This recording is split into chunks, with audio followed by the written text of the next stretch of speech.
മുരളിയുടെ വീട്ടിൽ നിന്നായിരിക്കും ഇപ്പൊ ഈ വരവ്. ആ അതെ, എന്താ അതിന്? മുരളി നിന്റെ രണ്ടാം ഭാര്യയാണോടാ? അവനൊരു ഭാര്യയുണ്ട്, ഇപ്പൊ കുഞ്ഞു ആവാൻ പോന്നു. കുടുംബമായിട്ട് കഴിയുന്ന അവനെ നീ അങ്ങ് വിട്ടേരെ.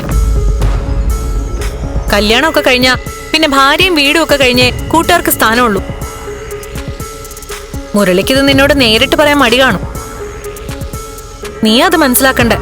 മുരളിയെ മനസ്സിലാക്കാൻ എനിക്ക് മറ്റാരുടെ ഉപദേശം വേണ്ട. മറ്റാരുടെ ഉപദേശം വേണ്ടെന്നോ? എന്നുവെച്ചാ ഞാൻ മറ്റാരെങ്കിലും ആണെന്നോ? അതെന്നെ മുഖത്ത് നോക്കി പറയടാ, എന്റെ കണ്ണി നോക്കി പറ. നിന്റെ ധൈര്യം ഒന്ന് കാണണല്ലോ. ഇപ്പോ ഇവളോടൊന്നും പറയാൻ പാടില്ലല്ലോ. ചീത്ത വിളിക്കടാ, നിന്റെ ദേഷ്യം ഒന്ന് കാണട്ടെ. ഇവളോട് രണ്ട് പറയാൻ നാവ് തരിക്കുക. പറയാൻ ധൈര്യമില്ല അല്ലേ? മുരളിയെ മനസ്സിലാക്കാൻ എനിക്ക് മറ്റാരുടെ ഉപദേശം വേണ്ട. ആ, ഇതാണ് നന്ദൻ. ഇപ്പഴാ നീ നന്ദനായ. ഞാൻ പറയുന്നത് കേട്ട് നീ നിന്റെ അഭിപ്രായം മാറ്റിയിരുന്നെങ്കിൽ എന്റെ മനസ്സിലുള്ള നിന്റെ സ്ഥാനം ഒറ്റയടിക്ക് അങ്ങ് പൂജ്യമായി പോയനെ. ഇപ്പം മാർക്ക് 100-ൽ 100. ആ, അപ്പൊ പറഞ്ഞു വന്നത് മുരളിയുടെ കാര്യ.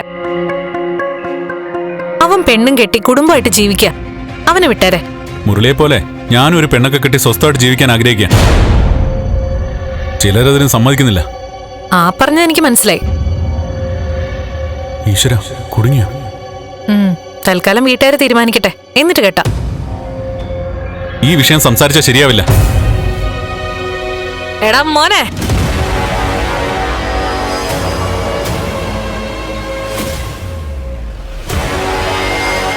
നീ ഒരിക്കൽ കെട്ടിയ താലി ഇവിടെ ഒരുത്തിയുടെ കഴുത്തി കിടക്കുന്നുണ്ട്.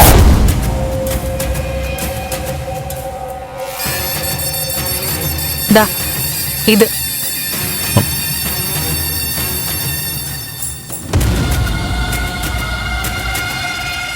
ഒരിക്കൽ കൂടി കെട്ടേണ്ടി വരും. അതിന്റെ തീയതി, സ്ഥലം, ഓഡിറ്റോറിയം, മുഹൂർത്തം, അതിനെക്കുറിച്ചൊക്കെ പ്രഭാൻഡി പറയും. ഇവളോട് എല്ലാം ഇപ്പൊ തന്നെ തുറന്നു പറയണോ?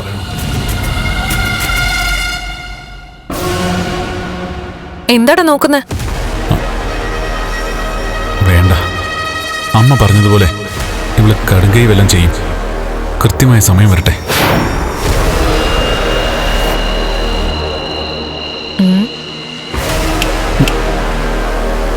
നീ കിളിപോയി നിൽക്കുകയാണല്ലേ? നീ ഇപ്പൊ ചിന്തിക്കുന്നത് എനിക്ക് വട്ടാണെന്നല്ലേ? നിന്റെ സംശയം സത്യ. എനിക്കുണ്ടാ സംശയം. എന്റെ ഒരു നെട്ട് എവിടെയോ ലൂസായി തുടങ്ങി. ആലോചിക്കുന്നതൊന്ന്, പറയുന്നത് വേറൊന്ന്. നാളെ ചിലപ്പോ ഇത് കൂടും. നൈസായിട്ട് ഷോക്ക് തന്നാ നന്നായിക്കോളും. നമ്മള് ബെസ്റ്റ് ഫ്രണ്ട്സ് അല്ലേടാ, അല്ലേ? ആ, അങ്ങനെയല്ലേ? ആണ്. അപ്പൊ എനിക്ക് നിന്നോടൊരു ഉപദേശമുണ്ട്. വിശ്വസിക്കുന്നവരെ ചതിക്കരുത്. ഈശ്വര, പണിയാവൂ. സ്നേഹിക്കുന്നവരെ കൈവിടരുത്. മുന്നിൽ നടക്കുന്നവരെ ചവിട്ടി മാറ്റരുത്. എന്റെ അനുഭവം കൊണ്ട് പറയുന്നതാടാ. നിനക്ക് ലേശം വട്ടുണ്ട്, ശരിയാ. നീ ചെന്നിറന്ന് ഉറങ്ങാൻ നോക്ക്. അതിനുമുമ്പ് ഭക്ഷണം കഴിക്കണ്ടേ? എന്നെ ആരും ഭക്ഷണം കഴിക്കാൻ വിളിച്ചില്ല. ഇവിടെ ആകെ പതിവില്ലാത്ത രീതികളാണല്ലോ. വാ, നമുക്ക് ഭക്ഷിക്കാം. വാ.